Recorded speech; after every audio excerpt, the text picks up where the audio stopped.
Cette femme avait l'intention de rester à proximité pour faire de l'artisanat, laissant sa fille Wendy jouer seule sur le canapé.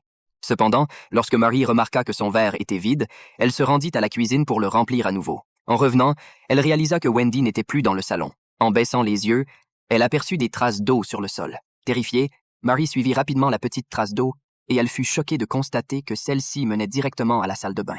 Elle se précipita et essaya de convaincre Wendy de quitter la salle de bain. Mais à sa grande surprise, Wendy parla de nouveau, disant qu'elle voulait rester avec son ami.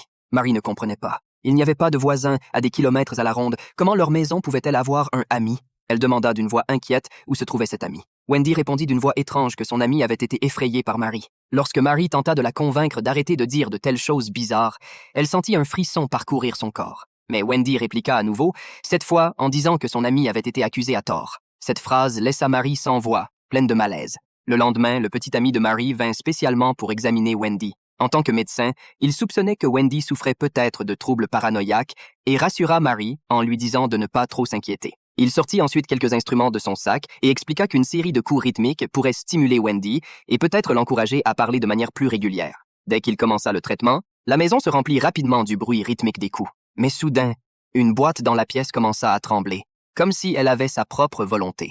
La boîte tremblante tomba au sol. Le bruit attira l'attention de Marie, qui se précipita pour se pencher et l'ouvrir pour enquêter. À l'intérieur, elle trouva un carnet. En le prenant et en le lisant, elle découvrit une histoire effrayante. Ce qui était encore plus troublant, c'est qu'une partie du carnet avait été délibérément recouverte de graffitis noirs, formant des visages déformés. Marie comprit immédiatement que quelque chose n'allait pas.